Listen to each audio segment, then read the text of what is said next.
Hi everyone, my name is Audrey and welcome to my channel. Today I'm giving you my August wrap up.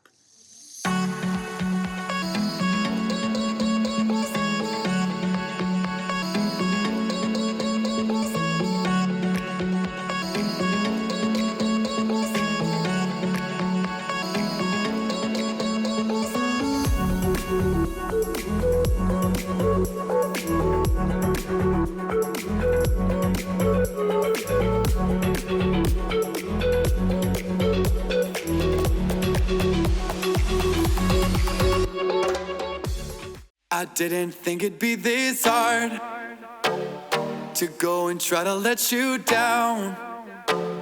At first, for sure, we saw forever and the distance, but the path of least resistance is the one where I don't see you anymore. And yes, I'm sure about my choices. I don't need you to take me home. And though for sure the bed is warmer by your side, oh please believe me, babe, I've tried. You're not the one I thought that you were gonna be. I got you singing, ooh, I got the blues. I got you singing, ooh, I don't know what to do without you, baby. Ooh, you got the blues. And even though your heart is breaking, I got another man who loves to make me smile.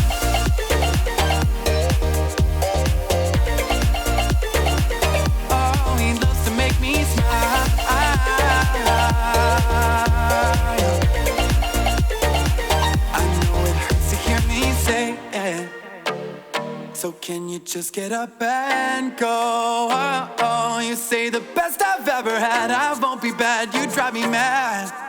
I don't believe you when you say I'm gonna change. It's not that you can't break it down, yeah. It's just you didn't love me right. It will take time to get in line, crawl up the vine, you will be fine. But you will have to be fine on your own. I got you singing, ooh, I got the blues. I got you singing, ooh, I don't know what to do without you. So for the month of August, the plan was to read as much as possible in order to be ready before going back to school in September. It was a lot more chaotic than I anticipated. I felt like July, we were really making the most of it, and I was still productive doing stuff for my business and cleaning the house and enjoying the sun and family time at the water park and biking and all that stuff. And I didn't feel like I was rushed at all. It was just so refreshing. And then the first week of August, we were at my parents' house, which was nice. And then we got back in this kind of rush till the end of summer because back to school was coming up really quickly, and we had to take care of my husband, who is now back to school as well at uni, and he also has a couple of online classes, well, like 10, 20 units anyways, to do from his high school classes that are mandatory in order to get to the program he wants at uni eventually after this certificate. So it's just a lot that we needed to take care of, like as well with the doctor appointments and financial aid and all that stuff. I had a book event as well with my business, so I needed to sew a lot, and we needed to finish up cleaning the house. It's not quite as I would like it to be. We did do most of it, which I'm really happy with. But yeah, amidst all of that, I was also trying to read, and unfortunately, I did not get to read as much as I wanted. So it is what it is, I guess. My goal was to read the books I was rolling over since last Aurelium, because the next Aurelium is starting in September. Those are the books I was prioritizing. Unfortunately, I did not manage to finish it all. I will get back to that afterwards, but let's go with the first book that I finished, which is Kaleidoscope by Brian Selznick. I picked this one up because it was part of my wrapped TBR, and it was very, very short and full of images. So I thought it would be an easy one to get to, and I would get that accomplishment feeling pretty quickly and get motivated to read more. It did do that in part. I really enjoyed it. I don't think it's something for everyone. I ended up giving it a 4 stars. I really enjoyed the idea of it, and I think it's a very conceptual book and very poetic like. Most of the times, something that's very poetic is either a hit or miss with me. And this one, it hit. I really enjoyed it, but sometimes I really don't get it, and I hate when I don't understand what the point of the book is. I'm not sure if there's actually a point in it per se, but it is a very nice concept. I did enjoy that. And I did enjoy the fact that there were pictures throughout the full book. It was very easy to go through, but yes, very poetic, a lot of images to talk about what's happening. And if you're someone who really needs to look for a sense and a purpose in a book and like trying to figure out what it is about, you're not going to figure things out, if that makes sense. There's no aha moment where everything clicks. It's just all around this concept. I don't know if I'm selling this book right. I feel like I'm not, but it is not for everyone, I think. This was my first book of this author. I haven't heard much about this book particularly, but I have heard about the author. So I don't know if it's representative of his usual work, but I did enjoy that. And if you're open to something a little bit more poetic and conceptual, I strongly recommend it. For the Aurelium, I had to read 2 books. There were 2 prompts I needed to fulfill before the next Aurelium in September. But technically, it's actually 3, because one of the prompts, I needed to read another book in order to get to that prompt. Technically 3 books, but I read 2. So the first one I had to read was The Phantom of the Opera. This one I read in French on my e-reader because the original is in French. And if you don't know, my native language is French. So I read it. I am a huge fan of the musical. I went to see it on Broadway as a birthday gift.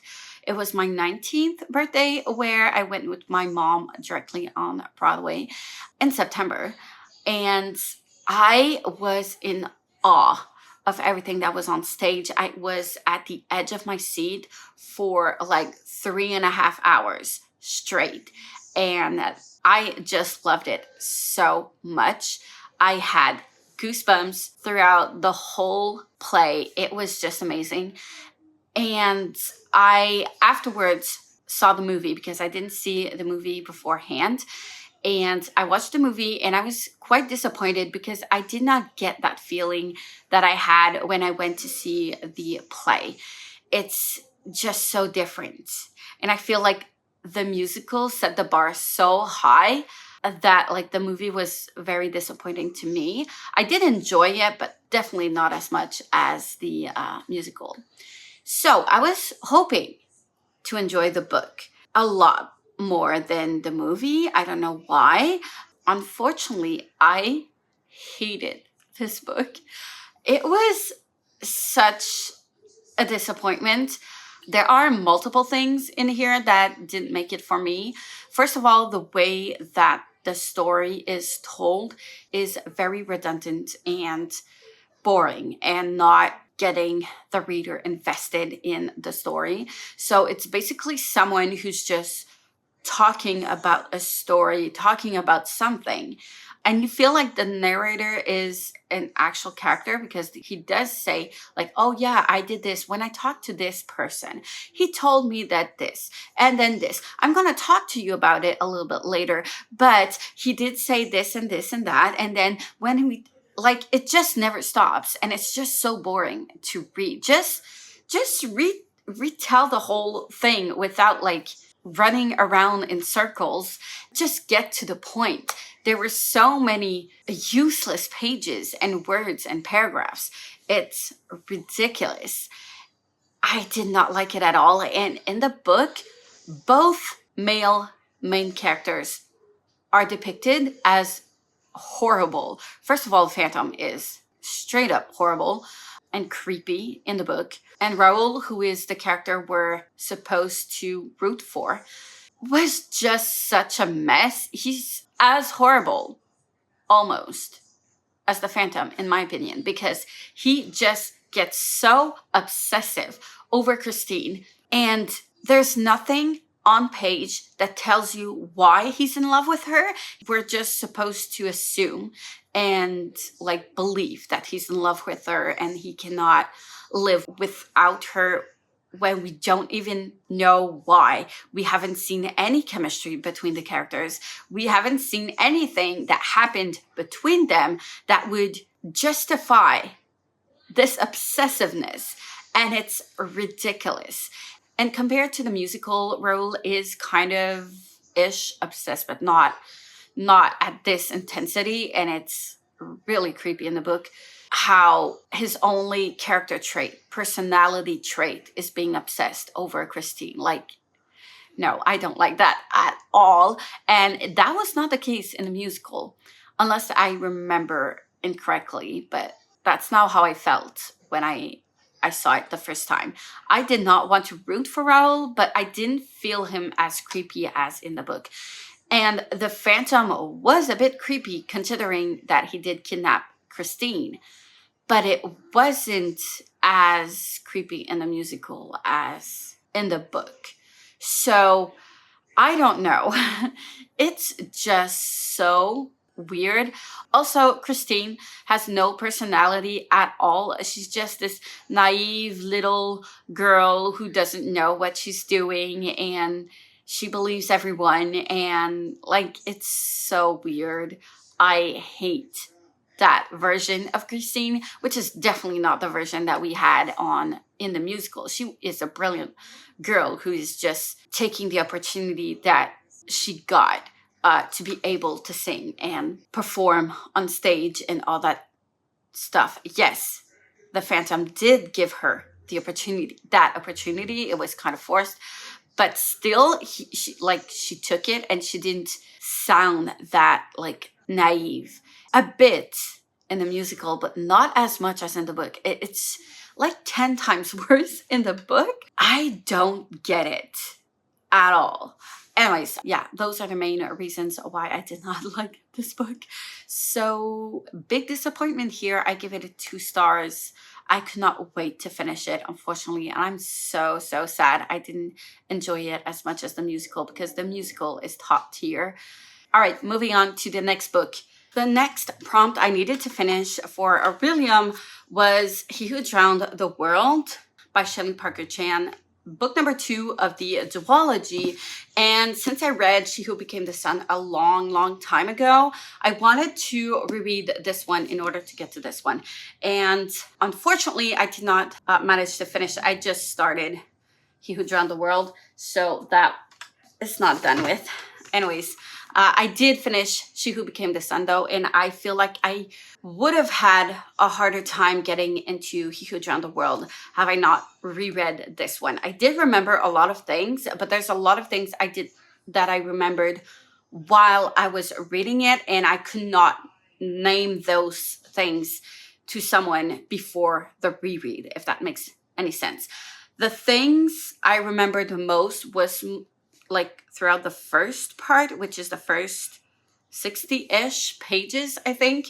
So the beginning of the book, basically, I didn't remember much of what happened. It was kind of very vague in my head.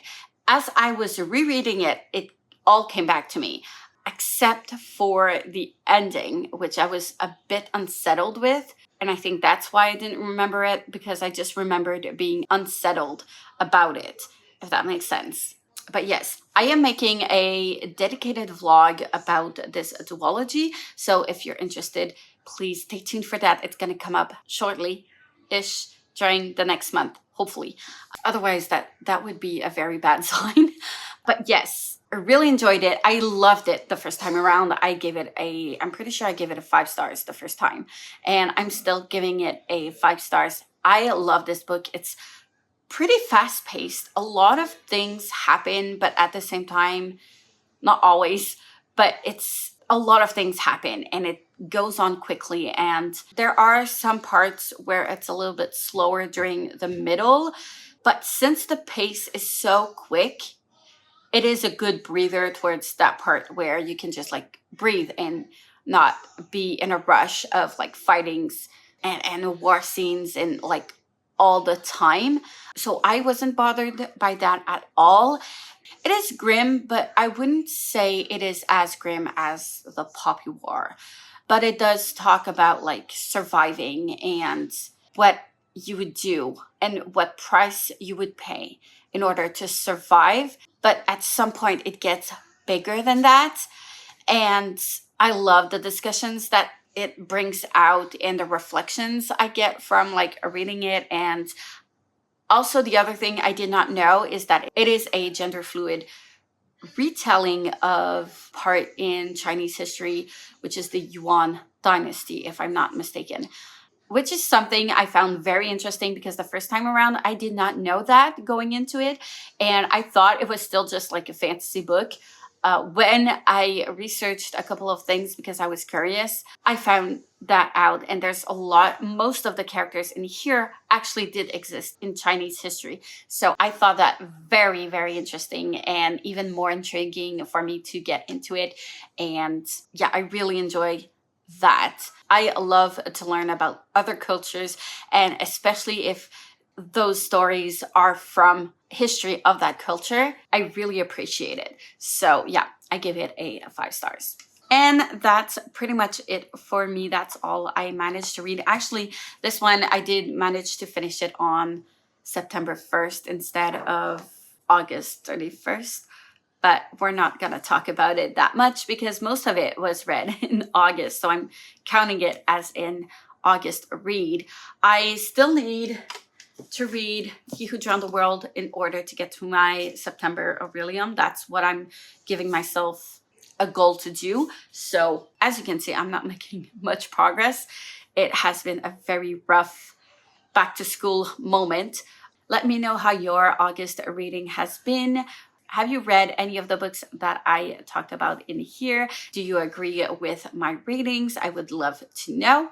Like, comment, subscribe if you wish. Hit the notification bell if you want to be notified every time I upload a new video. And I will see you soon in the next one.